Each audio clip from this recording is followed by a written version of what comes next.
नमस्कार, click India देख रहे हैं आप और मैं हूं आपके साथ राजीव सिंह। अरविंद केजरीवाल ने एक ट्वीट किया है और चुनाव का रिजल्ट आने से ऐन पहले वे अपना रंग दिखाना शुरू भी कर चुके हैं। ये कहना गलत नहीं होगा, लेकिन पहले उनका ये ट्वीट पढ़ लीजिए कि आखिर हम ये बात क्यों कह रहे हैं।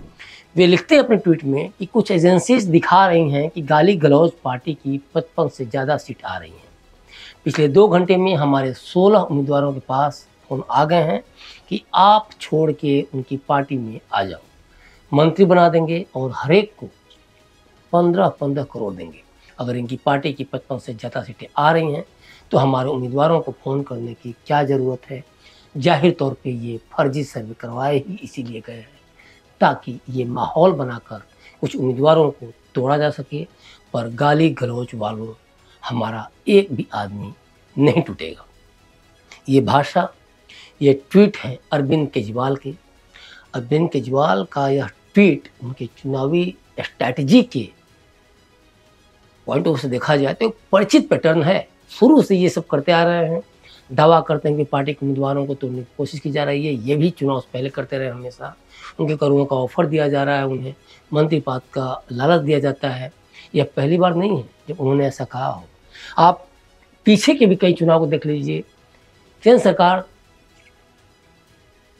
के चुनाव से पहले भी देख लीजिए, मतलब लोकसभा चुनाव से पहले देख लीजिए, कई राज्यों के विधानसभा चुनाव से पहले भी ये घिसा पिटा जो स्क्रिप्ट है ना, वो हर बार लिखते हैं। थोड़ा बहुत स्क्रिप्ट में बदलाव कर देते तो शायद इनकी अपनी गरिमा, इनकी अपनी पर्सनालिटी बच जाती। लेकिन जिस तरह से चीज़ें ये सामने लाते हैं, या चुनाव से पहले भी ये जो जिस तरह से व्हील चेयर पर अपने माँ और पिताजी को लेकर आ रहे थे, तो लोगों का ये भी कई सारे सोशल मीडिया पे ट्वीट आ रहे थे कि ये गाड़ी में भी लाया जा सकता था इन लोगों को। लेकिन इस तरह की बातें, हालांकि हमें उससे कोई मतलब नहीं है और ना ही इस पूरे मामले से उसका डायरेक्ट कोई कनेक्शन है, लेकिन जिस तरह की उतनी राजनीति रही है तो ये सवाल उठने लाजमी है और इसीलिए सोशल मीडिया पर इस तरह के सवाल उठने फिर से शुरू हो गए हैं, क्योंकि उन्होंने भी बड़े बड़े आरोप लगाना शुरू कर दिया है। अगर अरविंद केजरीवाल के इन दावों को परखा जाए तो इसमें सबसे पहली चीज़ जो ध्यान देने वाली बात है वह है सबूतों की कमी। अगर किसी पार्टी के 16 उम्मीदवारों को फ़ोन आया है और करोड़ों के ऑफर दिए गए हैं तो यह बहुत गंभीर मामला हो सकता है, लेकिन अब तक किसी भी उम्मीदवार ने इसका कोई ऑडियो, वीडियो या कॉल रिकॉर्डिंग पेश नहीं की। इससे संदेश तो होता ही है कि यह बयान से प्रचार के लिए दिया गया है। और क्या अरविंद केजरीवाल जो ये अनर्गल बातें करते हैं, कहीं ना कहीं अपने इन बातों में उन सारे विधायकों, अपने पार्टी के नेताओं को भी कहीं ना कहीं झूठे करार देते हैं।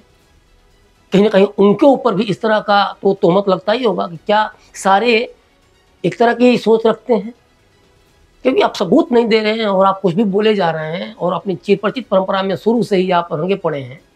तो कहीं ना कहीं आप अपनी पार्टी की ही नहीं, अपने विधायकों की भी और अपने पार्टी के नेताओं की भी छवि धूमिल तो करते ही हैं, इसमें कोई दो राय नहीं। सबसे बड़ी बात है कि ये भी देखने लायक है कि वे हर बार चुनाव के कुछ ही दिन पहले ऐसा बयान देते हैं।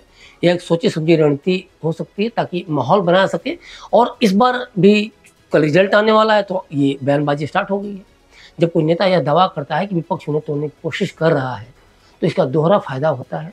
पहला, इससे उनके समर्थकों में संदेश जाता है कि उनकी पार्टी मजबूत हो रही है और इसीलिए विरोधी घबरा गए हैं। दूसरा, उनके अपने उम्मीदवारों को भी एक तरह से अनुशासन में रखा जाता है कि अगर वे पार्टी छोड़ने की सोच भी रहे हों तो वे ये कदम न उठाएं। और एक और महत्वपूर्ण पहलू यह है कि केजरीवाल ने अपने ट्वीट में सर्वे एजेंसियों को भी फर्जी करार दिया है। इसका एक कारण यह हो सकता है कि अगर नतीजे उनकी उम्मीद के मुताबिक न आए तो वे पहले से ही इस एक षड्यंत्र के रूप में दिखा सकें।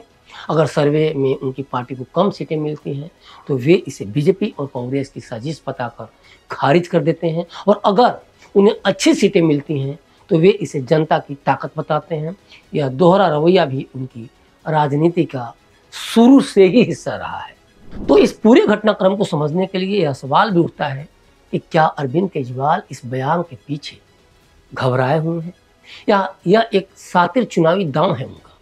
अगर वे डरे हुए हैं तो इसका मतलब है कि उन्हें अपनी पार्टी के प्रदर्शन पर खुद ही भरोसा नहीं है और वे पहले से ही एक बहाना तैयार कर रहे हैं अगर यह सातिर चाल है तो इसका मकसद मतदाताओं और पार्टी कार्यकर्ताओं में यह संदेश देना है कि उनकी पार्टी इतनी मजबूत हो गई है कि उसे तोड़ने की कोशिश की जा रही है। पंजाब को ही देख लीजिए, पंजाब में उन्होंने इसी रणनीति का इस्तेमाल किया था और वहाँ उन्हें सफलता भी मिली थी।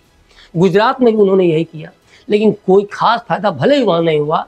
दिल्ली में भी पहले देखा जाए तो इस तरह की बातें असर करती थीं, लेकिन अब विरोधी दल भी इस तरह की राजनीति को भांप चुके हैं। तो मुझे नहीं लगता कि इसका बहुत ज़्यादा अरविंद केजरीवाल को फायदा होने वाला है, लेकिन चूंकि उनका ये अंदाज है, उनका चुनाव के पूर्व, रिजल्ट के पूर्व ये एक तरीका है, तो उस तरीका को अभी भी वो जारी रखे हुए हैं, कंटिन्यू किए हुए हैं। और कल रिजल्ट चूंकि आने वाला है दिल्ली विधानसभा चुनाव का, और जिस तरह से अपनी पार्टी को घोर ईमानदार पार्टी कहते हैं, कट्टर ईमानदार पार्टी कहते हैं, अपने नेताओं को ईमानदारी का तमगा देते रहते हैं, भले ही मैक्सिमम नेता, मैक्सिमम उनके मिनिस्टर्स जेल जाके होके चले आए हों, आरोपों का सामना कर रहे हों, लेकिन अरविंद केजरीवाल यही तो गेम कर रहे हैं कि किसी तरह से ये सेट बैठ जाए, इस लेवल को, सत्यता का लेवल हो, ईमानदारी का लेवल हो, सच्चरित्रता का लेवल हो, उसको चिपका दें और ये दाग जो जेल जाना आना लगा है या इनका भी जेल जाना आना लगा है, सारे दाग धुल जाए। हालांकि ये इतना आसान नहीं, कल रिजल्ट आएगा, सब कुछ फैसला होगा, क्योंकि जनता ही जनार्दन है, जनता का फैसला सर्वोपरि होता है। आप चाहे आरोप कितने भी लगाएं, आपको बाद में खामोश तो होना ही पड़ेगा। तो ओवरऑल देखें तो ये साफ लगता है कि यह बयान एक सुनियोजित रणनीति का हिस्सा हो सकता है, और हो क्या सकता है इसके जरिए माहौल बनाने का, क्योंकि सबूत तो दे नहीं रहे हैं, तो माहौल बना रहे हैं, कार्यकर्ताओं को एकजुट रखने के लिए, संभावित हार के लिए बहाना तैयार करने की कोशिश कर रहे हैं। चुनाव के नतीजे बताएंगे कि यह बयान कितना सही था, लेकिन अब तक के अनुभवों को देख लें तो यह सिर्फ एक राजनीतिक हथकंडा ही लगता है, इसमें कोई दो राय नहीं। रिजल्ट आएंगे और मोटा मोटी मान के चलिए कि 11-12 बजे तक लगभग क्लियर हो जाएगा कि अरविंद केजरीवाल की राजनीति से कितना जनता आजी जा चुकी थी, या उनके राजनीति में विश्वास अभी भी जनता का बरकरार है। कल की ताजपोशी एक तरह से जीत के तौर पे, रिजल्ट के तौर पे देखी जाएगी कि कौन कितना ईमानदार है, किसमें जनता का विश्वास है। तो अभी तक के लिए बस इतना ही। बने रहिए क्लिक इंडिया के साथ और मुझे दीजिए इजाज़त। शुक्रिया।